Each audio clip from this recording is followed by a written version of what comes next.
Good day, Zimbabwe. Today we would like to talk about the magic trick that is hidden behind the issuance of bond notes. According to the latest official RBZ announcement, bond notes will be issued tomorrow, the 28th of November 2016.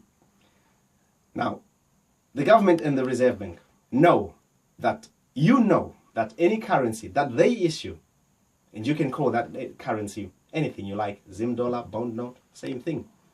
Any currency they issue will instantly lose its value because of lack of confidence in both their stewardship of the economy and the poor fundamentals of the underlying Zimbabwean economy.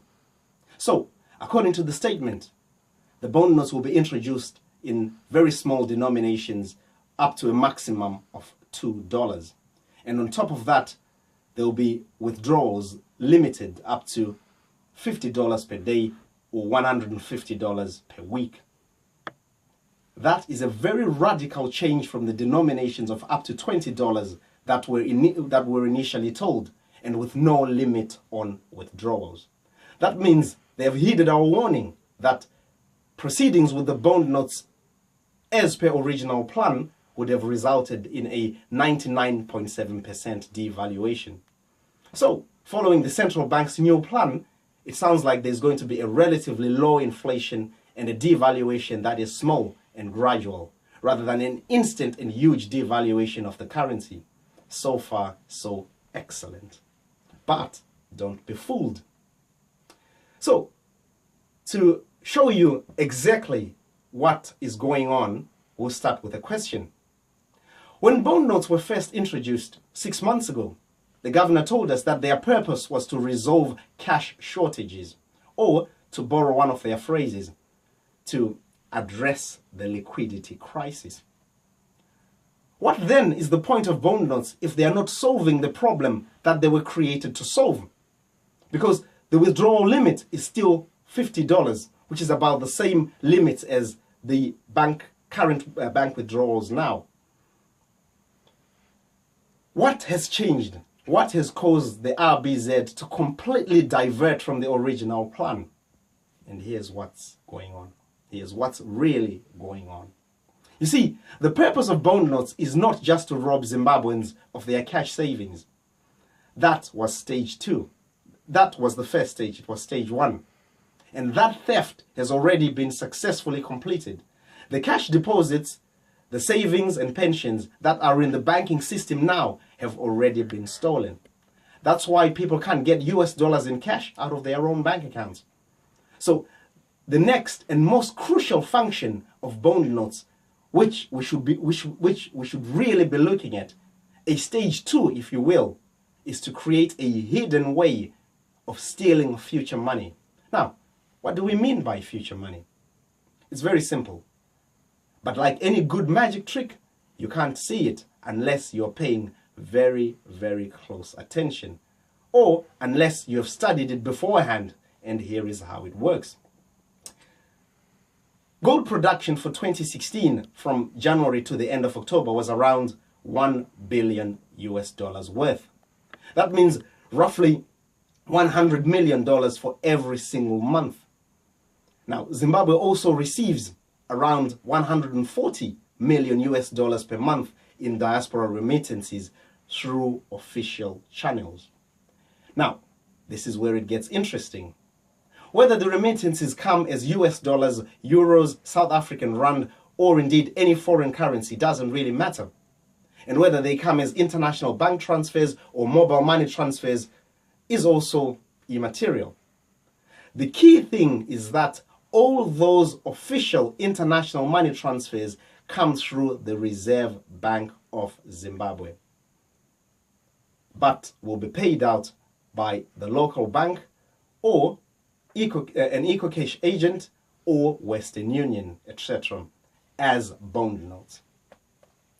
Now, when it comes to the gold, possession of gold without a license is a serious offense in Zimbabwe. Oh, and there's only one buyer of gold in Zimbabwe, Fidelity Printers and Refiners, which is part of RBZ. Now, you don't need us to spell this to you, but RBZ is the government. So by sending money to our loved ones, which they'll receive as bond notes, we as diasporans are effectively buying bond notes from the government. Bankrolling ZANU PF, if you will. And that 5% incentive is targeted at us. Why else would there be a 5% incentive? It's to get us to make sure we always use the official channels. And all that talk of bank withdrawal limits and denominations being limited to $2 is window dressing targeted at us as well to stop us sending money in cash with friends. The government is desperate to have the money in the banking system, and while we are busy focusing our attention on inflation to jump or the exchange rate to fall, they will already have stolen the money we sent. December is a peak month for international money transfers. We send money for day-to-day expenses, for Christmas, for school fees, new school uniform, exam fees. The list of needs is endless. So that $140 million US per month in money transfers is just for normal months and could easily more than double to $300 million in December alone. Remember, the government has an annual budget of about $4 billion US. That means a monthly bill of about 325 million. Obviously, that could be slightly different if you factor in civil servants' bonuses. Of that 325 million, about 92% goes to salaries and basic recurrent expenditure. You know, things like petrol, diesel, and tear gas. Our diaspora remittances for December alone could cover most of this. That means the government is due nearly $500 million worth of windfall between tomorrow and early January, which they will happily collect with both hands. Bond notes solve at least 3 problems for the government. Number 1, they allow the government to erase its domestic debts by printing the money to pay those debts off. Number 2, they allow the government to receive a fresh injection of nearly $500 million US worth of real money within a 5-week period. And when you consider receipts from silver, platinum, etc., that money could easily reach $1 billion in December alone. And the third and final problem that bond notes solve: when the daily limits are eventually increased or abandoned altogether, at some point the whole house of cards will come crashing down. And the ZANU PF machine by then will be so well oiled with cash that no opposition party can win the 2018 election. It's impossible. And that, ladies and gentlemen, is where the magic is. Now, we have made this video simply to educate and to inform. Any decision that you make is up to you.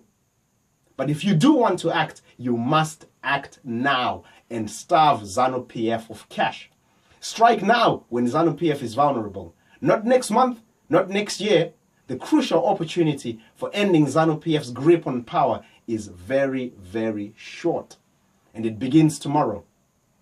May God bless you all. And thank you for watching.